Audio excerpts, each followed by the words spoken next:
All right, here we go. Game one. Here we go. Yeah, it's seems like we were just in here and season was over, and now here we go again with the group I'm excited about. Obviously, the two scrimmages or exhibition and scrimmage were very beneficial for us. It's exciting. We get a good Jackson State team in here, a team that was 16-4 in their league, a team that's got three really, really good perimeter players back. If I'm not mistaken, I think the Ruffin kid was a McDonald's All-American, and a kid that can really, really score the ball. He gets fouled at a high rate. Be a great, great test for us. And then you put Lee and McMillan with them.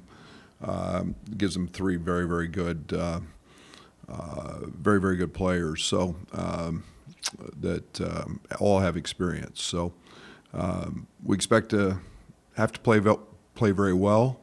We expect to see a couple guards that are very, very capable of putting up big numbers if we don't guard them. So we'll have Tommy will play.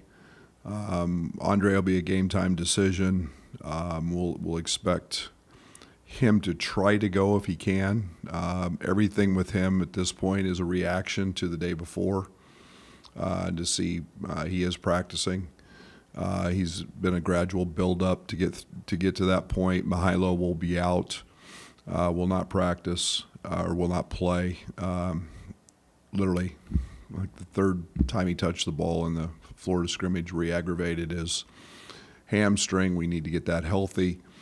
And then Ty's obviously going to be out. So we'll go with what we have. And, I think the build-up with Tommy is just more about conditioning than anything. He did nothing for 16 days. Lay in a hyperbaric chamber and wasn't allowed to do anything. So conditioning was a factor. We put him on a minute restriction in the Florida scrimmage, monitoring him pretty closely from that way, and the minute restriction was probably too high compared to where his conditioning was after a day of practice. But excited, looking forward to getting this started, seeing where we're at, and we'll see if we can have a good day of practice today, day before, and keep building and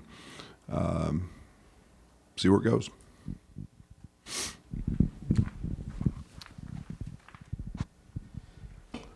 Brad, do you feel confident that Tommy will eventually be at 100%? Is it just a matter of getting there? And the other part is how you feel about the depth of this team around the pieces that can't go right now.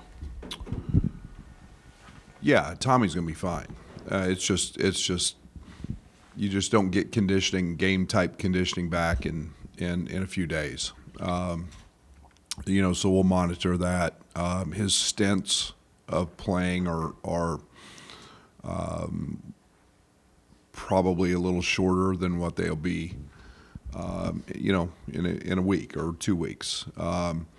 But that's one of the things that's been advantageous about everything that's happened this fall is we've seen some freshmen step up. We've seen some new guys step up. We've seen Jake. We've seen Ben. All have very good moments. So how that translates, we'll find out as games go. But we've got some experience that we didn't have a year ago in guys that are coming back, and then we'll hope that pays off for us. What have some of the challenges been of just re-implementing Andre in, having not played a lot in the fall, and just what's that approach been? Everything you could probably imagine. Chemistry, I'm much more worried about him on the defensive end than I am the offensive end. And I say that, and offensively, we worked very, very hard this summer getting him acclimated to what our shot quality is, what we're good shots, bad shots, playing with the ball in his hands, who's he's throwing it to Tommy or a five who can shoot it or pop, and trusting that. I think he's in tune with that. But I think the most important piece is the downhill piece, finishing at the rim, seeing that again, knowing where his sprays are, and then on the defensive side, literally just being in tune. I think he's got a chance to be an elite defender with Bam. Got great athleticism.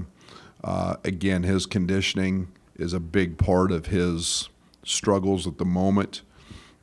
Just out for 7 weeks. So when you've got a bad wheel and you can't go and physically condition, it takes a little bit to get that back. But he's pushing through that. Both he and Tommy are pretty tough, and so we'll see as it goes. It'll be eye-opening for me as well. Did you learn anything maybe that you weren't expecting, either from the exhibition or the scrimmage, about your team? Yeah, that's a good question. I don't know. I think, I was pleased with our freshmen. I thought we were in the Florida scrimmage. Their role identification is way ahead of ours in terms of you can see they had guys that played in the national championship game and won it and know what they're doing, and they're very comfortable in their skin, and we're still throwing bodies out there that had never faced that caliber, in Merck and Keaton, and yet they did great.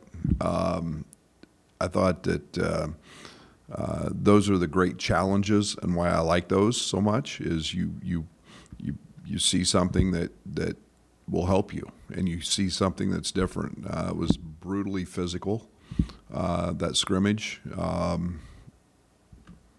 great. We had to handle that and respond to that. So it's every scrimmage, exhibition, whatever you want to call them now, has a positive. They're more for me about figuring out who we are, what our weaknesses are, what our strengths are, than an outcome. Then we can go to work. Then we can actually have a base to try to get better from. Tough non-conference schedule. When you're starting the season out kind of shorthanded, how do you kind of get things ramped up for that non-conference schedule and identify roles, build chemistry, that kind of stuff? Yeah, the one thing you can never can control. Geez, I'll get it out here. Is who you have and don't. So I don't worry about who I don't. I only worry about who I have, and so it's the schedule is what it is. We put it together as we do every year to challenge ourselves to become very, very positive in who we are as a team and what we are and what our shortcomings are before we get towards the end of the season, before we get into league play. And the schedule will do that. And you've got 2 at home here that will challenge us in much different ways, and then you get a top 5 team coming in Texas Tech. So, it's a great opportunity, and we'll see. I'm not going to worry about the guys I don't have. I'm going to worry about the guys I do, and we'll try to get them prepared as we can for whoever that next opponent is. You've had kind of this same group, maybe most of the run up to the season. It's not your whole team, but what have you liked about what the guys you do have maybe shown together? Yeah, I think we can pass it. I think we play with the ability to solve problems. I think we've shown that. I think we've shown some fight. I think we've been very good defensively at times, which has been very positive. And seeing 2 different style teams, arguably the best front line in the country in Florida, and I thought we did some great things in that, as we did in the Illinois State game. And Illinois State game was a little different because everybody was shorthanded in that, but I've liked what we do for the most part, and the philosophical side of it is way ahead of what we've looked at from a strategic side of it. We didn't put too much into either one of those from a strategy side. We just did what we do, and feel pretty good about all of that. we got out rebounded at Florida. That pissed me off. Wasn't very happy about that. But for us to be the team we want to be, we've got to be a good rebounding team. Where has been the most important area that you've seen this group since they came together early in the summer? Where has been the most important area that you've noticed them develop collectively as a group? I think there's a couple areas, and I'll start on the defensive side because it's the hardest side to teach and it's the hardest side to get right because you have to communicate. Our area of communication is much better. I think, I use the word problem solving a lot. We solve a lot of problems. We can do that on the fly because I think we have some IQ. I think the biggest area is understanding the emphasis of rebounding what wins. We stress that a lot. The loose balls, the diving on the floor. We didn't do that in the Illinois State game. We did that much better in the Florida game. Blocking out, controlling the glass. Florida challenged us in that area. So I think that we've still got some things that we don't know yet. That an opponent's going to throw at us, then we don't know. That's the value of getting started. We find out, but I like our chemistry. I like our. I think we're smart. I think we can pass. I think that has a tendency to lead to some pretty positive things if we can keep growing. Were you able to see any film of their exhibition against Southern Miss, and what kind of stood out about their style of play that might challenge you? Well, they played a little different than they did last year. Obviously, they had a big kid in the middle last year who was a horse, and I think the last 7 or 8 games he was averaging 17 and 8 or 9 a game. You look at their championship game of their conference tournament, it was very slow. Their tempo was not real quick last year. They played faster this year. And it's been around roughing. It's been around getting fouled. It's about, I think one of their scrimmages, he was 13-14 or 12-13 from the foul line.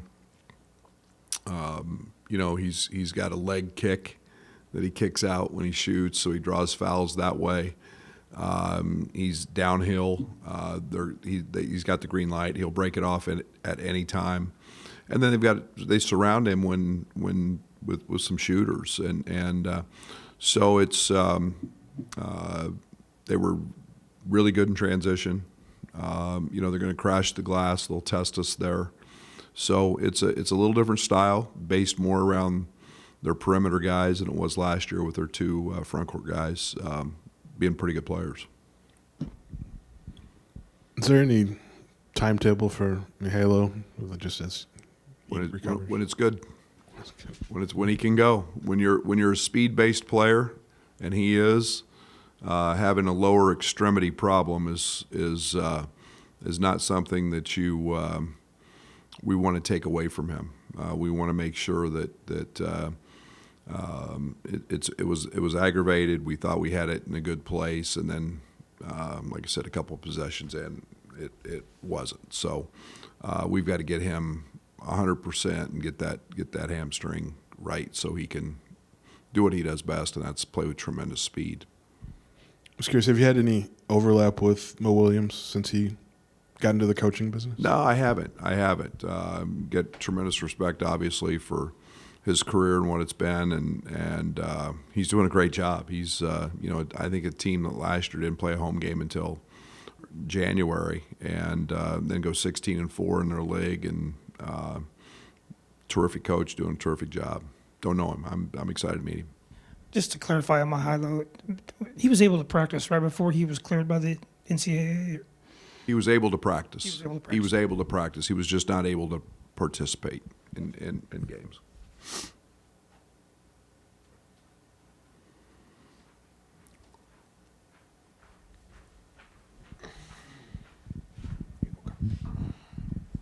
You've talked about how comfortable you are with your freshmen. Just where have you seen them grow the most since you first saw them back in the summer and now in the lead up to the season? Confidence.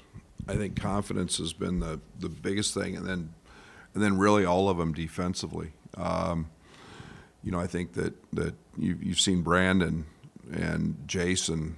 And I consider Jason a freshman, even though he's been here, but defensively just accept the role. And you know, Brandon was a high level scorer, and now his physicality, and I mean he's a tough hombre. I mean, he takes on the challenge and not afraid of that, and that comes with confidence. You know, Brandon's a guy that's a great example of what most freshmen become or start out as a guy who can't make a shot. I think at one time in summer pickup, I think he was like 1 for 33 from three. And freshmen just don't make shots. They just don't. It's a hard deal. It's a hard adjustment. Now he's comfortable. It's what he does. And you know, Merck and Keaton have been a little different. You know, Keaton plays with great pace and has always done that, and I think he's adapted quite nicely to the physicality of what we've seen. I think he and Merck have both had to use their brains defensively, figure out angles, figure out anticipation, and just getting dialed into our scheme. They're much better, especially on that side. Anybody else? Thank you.